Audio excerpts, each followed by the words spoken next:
Okay, so I just saw the most subtle comedy of the year. I just got back from Eternals, the lowest rated Marvel movie on Rotten Tomatoes. What? They finally made a bad one? What are you talking about? Iron Man 2 was amazing. Thor, the Dark World, Captain Marvel. Her people loved Black Widow. But they finally did it. They made a bad one. What? So, I, of course, am here to relay whether or not the lowest score on Rotten Tomatoes from the critics is warranted. And I say this with all love. Hell yeah. This is not a good movie, but I had a ball. And I want to make it clear that there's so much to discuss with this movie. I really want to make it clear what kind of bad this is. This is, yes, it has a lot of so bad it's good elements, but to its credit, it is a subtle kind of bad. This is not something like you go and see The Room or Street Fighter the movie or something like that, where it's knocking you over the head with how obviously bad it is and the wrong choices. This is something where you can show, honestly, 5 minutes of any part of the movie, and you probably say, oh, that looks fine, that looks okay. But the more and more you watch it, the more you notice little tiny details that just seem a little off, and you think, oh, maybe it's just in that one scene, or maybe that's just a weird way they said it, or a weird edit, or something like that, or they forgot to put this in, and they just keep adding up to a point where I was laughing quite a bit during this movie, and I think everyone thought there's probably something wrong with me. Because most of the people in there, I think, were just bored. I think they weren't getting into it. I think they were just getting lost in the story or why they were supposed to care. But this movie is one of those films where, again, I have to give it credit. I do not get the impression that this movie wasn't trying, or that it was necessarily too many cooks in the kitchen, or it's just another Marvel movie, another run-of-the-mill superhero movie, or what were they thinking? You can see there's good ideas here. The setup of this, honestly, I think is very clever. When I saw the trailer, I wasn't blown away by it, but I thought the idea was really intriguing. Of these superheroes that have been here since the dawn of time, and they're protecting the Earth from evil, whatever evil they make up, in this universe. But why didn't they help out through all the terrible things in history? Did they just watch while these terrible things happen on Earth and so forth? And it does have fun introducing kind of ideas why and how these people, these Eternals, would react over the years, what they would be like. For example, when the movie started and you see the main characters, they all kind of have this flat, yeah, been there, done that, kind of way of speaking, and this monotone. And I say, okay, that makes sense. They've been around for thousands and thousands of years. You'd either be over the top crazy, or you'd be just kind of like a little dead inside, you know what I mean? You've seen everything. You've seen everything there is on the planet. But there's no variety of performance in this. Everybody has that tone with the exception of one or two. This movie is like the X-Men if every character was Cyclops. And the dialogue was all written by the architect from Matrix Reloaded. It is just exposition and characters talking about what they're supposed to do in a very flat, not interesting way. And then once in a while, and I do mean once in a while, they'll have an action sequence. And the action sequences are the only parts where I was not into it at all. It's not even a so bad it's good kind of thing. Well, okay, I take it back. Whenever they fly, the effects, again, if you see a clip of it, you'll be like, well, it's not too bad. But they keep doing this over and over, where when somebody flies away, we see Superman fly away, they'll do a blur effect or something like that. Wow, it's like seeing a bullet go by. But they keep doing this thing where they're here, and then they disappear into the sky, kind of the only way I can describe it is if you see, if you ever edit, on, I don't know, on your phone or on Adobe Premiere, on your computer, or anything like that, you're editing, credits or something like that, you just have a credit, zoom in really fast. It looks like that. It looks like the reverse of that, and it made me laugh so hard. The best way to to let you know if this is kind of one of those so bad it's good movies that you're going to enjoy is in the opening.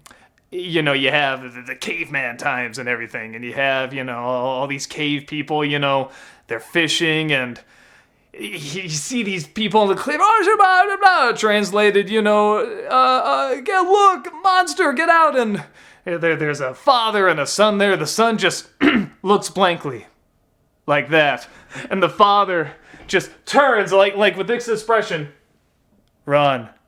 And then this monster, while he holds that expression, comes out like a shark from Deep Rising and eats him like Samuel Jackson and just yanks him off, and he has the exact same expression when he's yanked off. I just started laughing from there on out, and I don't think other people were getting into the joke. So if you watch this opening and you're like, well, that's not funny, or what's funny about that? You're probably just going to find this movie really boring because there's not much character to this movie. And again, maybe the idea was that these Eternals have been around for centuries and centuries, so they are like a little dead inside, but you need something. You need something different. That there's one character, this guy who can, I don't even know what his powers are. Like, the powers sometimes are confusing in this, but he can kind of like create stuff out of thin air. And at one point, like, you know, in modern day, he has a family and, you know, decides to kind of move on with his life. Like, he was good. He had a variety. He was passionate about what he was talking about. And not at all to say I don't think, like, the actors didn't care in this. I think they did. I think they all just had this very distinct performance that, again, in little spurts are fine, but when you have to do a whole movie like this, it really, really drags to a point where it's kind of comical and it's really funny.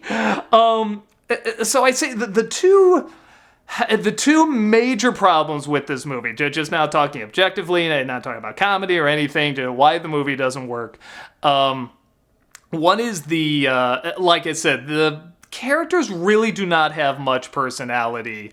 And again, I think the mindset is they're imagining what if people really have been on this planet for centuries and centuries. And I think they thought too hard about it. Like, this is where it just needed to be a little bit of a Marvel movie.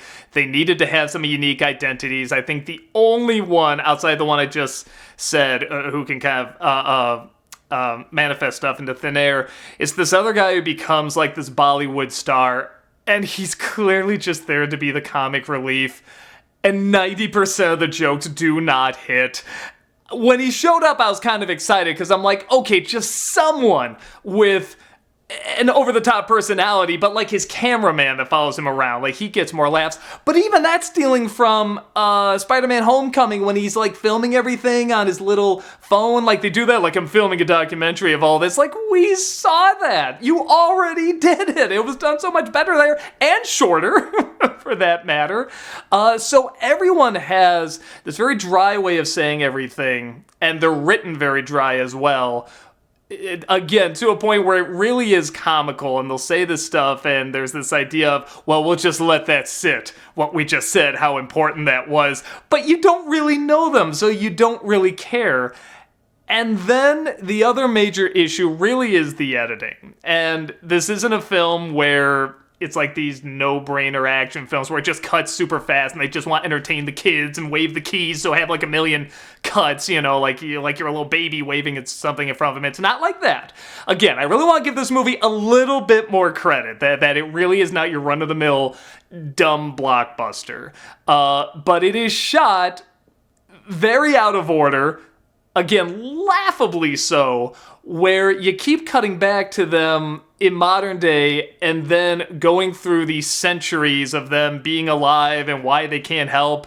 And I don't know, if you're alive for like centuries, the point where they're finally like, no, we can't allow this, I'm like, really? There was nothing earlier? I mean, like, the stuff they do it to is really like, you know, oh, that's terrible, clearly, but I mean, you're alive for basically the history of humanity. And it's like, these are the couple of moments that you're just like, okay, now I'm giving up on human civilization. Like, do you history at all? I feel like there's so much worse. But the editing really jumps around a lot. And not even in a way where it's like, like in Captain Marvel, I was talking about the editing there too, where they told it out of order and that got annoying. But this, you start off, like I said, beginning of mankind there, or not beginning, but, pretty early on. And then you cut to modern day for a while. You see the return of these creatures, these demons that want to destroy the world, whatever. And you start to get to know them, and that just cuts for a long time, them just growing up through the centuries. Not growing up, they stay the same age, but you know what I mean, of them living among humanity, and you're there for a long, long time. And they'll come back to modern day, you're there for a while, and then they'll keep cutting back and forth again. It is just really sloppily done. And I feel like there's a lot of really interesting ideas in here that could have really transformed this into a different type of Marvel movie. And again, I think that's what they were trying to do. They were trying to be more serious. They were trying to have more weight to what they were talking about. They're trying to do a lot of commentary. But you just didn't have interesting characters to latch onto to really care. And it just felt like it was jumping around so much you had trouble following even where you were or what time period you were in. I mean, like, literally there's one scene where a character's like, I can't remember where they are, like London or something. He's like, I have to show you something. And it's just like, Alaska. And you just see him walking around. I'm just thinking, no, you needed them flying there. You needed, like, some music building up, like they're about to travel or something. Like, the pacing in this is really all wrong. Again, to a point where it is comedic. It really made me laugh quite a bit. But again, I want to give this movie a little bit more credit. It really does not have the run-of-the-mill, dumb blockbuster elements to it. Like I said, there's not even like that many action sequences, and when they do have the action sequences, they're pretty dull. But okay, for example, these demon dog monsters, whatever, these Ghostbuster dogs that come out and they get like their tentacles and they, I guess, suck the Eternals' powers and stuff like that. So there's one scene, if I was to describe this to you, you'd be like, well, that's kind of a neat idea. These things suck out the powers of these Eternals, and the more it sucks out, the more it starts to get like their mindset. And the more it starts to kind of think like them, and it'll take on like human form, and it'll suddenly, talk a little bit like the person too. And its intelligence will go up, and it'll suddenly, be more human and have the memories of that person. So that's a really interesting idea. But they don't really explain that. So you have this scene where one of the Eternals, there's just this, Ghostbuster dog there that tentacles go into. This guy gets, his memory, his powers, everything drained out of him. Suddenly this dog just turns half human. Is like, oh my god, now I understand the problems, everything, it suddenly makes sense, I must go, and he flies off. And it's like, wait, explain that, you didn't explain that right. So there's so many scenes like that where it's like, they're good ideas, they just weren't presented right. And I wish I could see, or I wish I could know how the making of this movie went, because this is a really good director. I think this is another case of a really talented director kind of being put out of their medium, which sometimes can be a good thing. But I think of like Ang Lee. I think of, I always forget her name, but the one who directed like Selma, who did Wrinkle in Time. I think this is another one that's just trying something different, and more power to him, stretch, what you can do. But I'm so curious if this was something where Marvel was like, no. Make a Marvel movie, and like she had a good movie and Marvel came in and mucked it all up, or if she was like, no, this, was it her that was trying to make this too serious, or was it Marvel that was trying to make it too silly? Like, I'm really wondering how this would have worked. I'd be very curious to see, like, whatever, the Marvel cut and her cut. You know what I mean? I just want to know how this was supposed to turn out. Like, what one, either a creative company or a creative person came up with, because this meshing did not work, but it was really entertaining for me. But again, it is a very flat, bland kind of entertainment, and I know that doesn't make sense. I know it really doesn't. I'm still trying to get a grasp on it too, because I've seen all sorts of different bad movies, and this is kind of a unique, interesting bad, because there are a lot of things that should work. This movie should work, but these characters don't click, and the editing just screws up all the pacing and all the delivery that it just makes it really funny, but it always acts like it just said something mind-blowing, like, whoa, we did that, we said that, and I just cracked up. I had a good time, so yeah, take that for what it's worth. I really think this is a movie that people, movie geeks like me, are gonna have fun analyzing this movie. I think we're gonna enjoy taking it apart and seeing what worked about it and what didn't work about it. Because again, I really want to give credit. There is stuff that does almost work. Like, it's really close. But the unique ways it misses are very, very funny. And I really feel like just a lot of movie geeks like me are really gonna have a good time picking this apart, reading into the details or lack thereof, lack of details.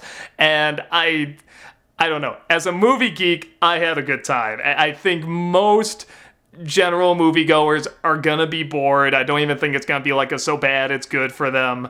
But I had a blast. I had a real blast with this. So if you saw this movie, what did you think? Did you legit like it? Did you think it worked? Did you think the drama really came together and that the ideas actually were fleshed out and these were interesting characters? Or did you think it didn't work? It was boring and terrible. You couldn't get into it? Or was it one of those, it was just so bad you had to laugh? You really, really got into it, because that's definitely the experience I had. That's about it. I'll see you next time. Take care.